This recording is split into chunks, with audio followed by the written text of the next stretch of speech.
बहुत समय पहले एक छोटे से गांव के किनारे एक पुरानी हवेली थी। हवेली की सुंदरता अब धुंधली हो चुकी थी और उसे देखकर ही एक अजीब सा डर लगता था। गांव के लोग कहते थे कि इस हवेली में एक भूतनी रहती है जो हर रात वहां से गुजरने वालों को अपनी डरावनी आवाजों से डराती है। एक दिन गांव के एक युवक राजू ने इस भूतिया हवेली की सच्चाई जानने का फैसला किया। वह बहुत ही साहसी और निर्भीक था। रात को जब सभी गांव वाले सो रहे थे, राजू ने अपनी मशाल ली और हवेली की ओर चल पड़ा। हवेली के पास पहुंचते ही उसने महसूस किया कि हवेली के दरवाजे से एक ठंडी हवा का झोंका आया। राजू ने जैसे ही दरवाजा खोला, उसे अंदर से एक बहुत ही डरावनी और धीमी हंसी की आवाज सुनाई दी। वो थोड़ा डर गया, लेकिन उसने अपने डर पर काबू पाते हुए हवेली में कदम रखा। हवेली के अंदर चारों ओर जाले और धूल की मोटी मोटी परतें थीं। अचानक उसे सीढ़ियों की ओर से किसी के चलने की आवाज आई। उसने मशाल उठाई और सीढ़ियों की ओर बढ़ा। सीढ़ियों के ऊपर पहुंचते ही उसने देखा कि एक सफेद साड़ी पहने महिला खड़ी थी, जिसका चेहरा अंधेरे में छिपा हुआ था।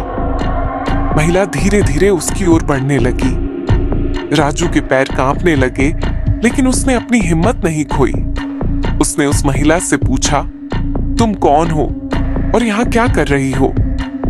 महिला ने अपनी गर्दन घुमाई और उसकी आंखों में देखते हुए कहा, मैं इस हवेली की आत्मा हूं। मुझे मेरे परिवार ने यहाँ बंद कर दिया था और मैं यहाँ से कभी नहीं निकल पाई। मेरी आत्मा तब तक शांति नहीं पाएगी जब तक कोई मेरी कहानी सुनकर मेरी मदद नहीं करता। राजू ने उस आत्मा से उसकी पूरी कहानी सुनी और वादा किया कि वह उसे शांति दिलाने के लिए सब कुछ करेगा। राजू ने गांव के बुजुर्गों से बात की और सभी ने मिलकर उस आत्मा के लिए एक पूजा रखी। अंततः आत्मा को शांति मिली और हवेली की डरावनी घटनाएं भी बंद हो गईं। उस दिन के बाद से राजू गांव में हीरो की तरह माना जाने लगा और हवेली एक बार फिर से सुंदरता और शांति का प्रतीक बन गई। हवेली का राजा। एक छोटे से गांव के कोने पर एक पुरानी और सुनसान हवेली थी। लोग कहते थे कि वह हवेली श्रापित है। हवेली के पास से गुजरते समय लोगों को ऐसा लगता जैसे कोई अदृश्य नजर उन्हें घूर रही हो। एक दिन 5 दोस्तों का एक समूह समीर, अली, रिया, प्रिया और कुंडाल गांव घूमने आया। मजाक मजाक में उन्होंने तय किया कि वे रात में उस हवेली के अंदर जाएंगे और देखेंगे कि आखिर वहां ऐसा क्या है जिससे लोग डरते हैं। रात के अंधेरे में जब वे हवेली के अंदर गए तो वहां चारों तरफ धूल, टूटा हुआ फर्नीचर और पुरानी पेंटिंग्स टंगी हुई थीं। हवेली में एक अजीब सन्नाटा था। उनकी टॉर्च की रोशनी जैसे ही एक पुरानी पेंटिंग पर पड़ी, उसमें एक औरत की तस्वीर थी।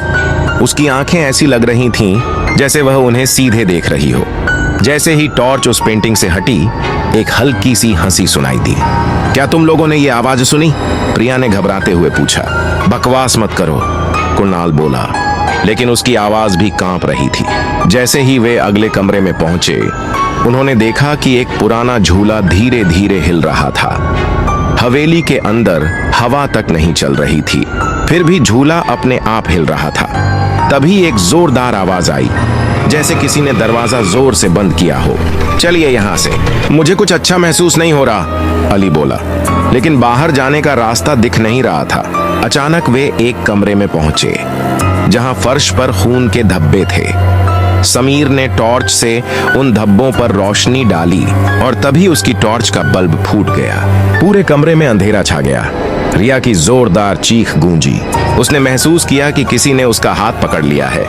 जब बाकी दोस्तों ने अपनी टॉर्च जलाई तो उसके आसपास कोई नहीं था। एक अजीब सी आवाज गूंजी, तुम लोग यहाँ क्यों आए हो?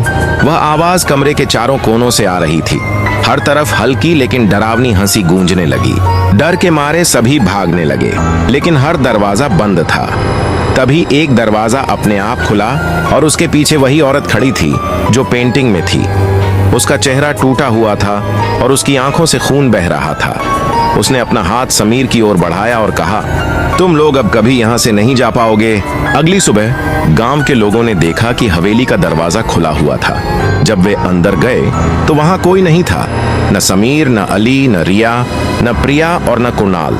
हवेली फिर से खाली हो चुकी थी। लेकिन कहते हैं कि उस रात से हवेली में अब 5 नए साए नजर आते हैं। अब वे दोस्त भी उस हवेली का हिस्सा बन चुके हैं। हवेली अब और भी खतरनाक हो गई है।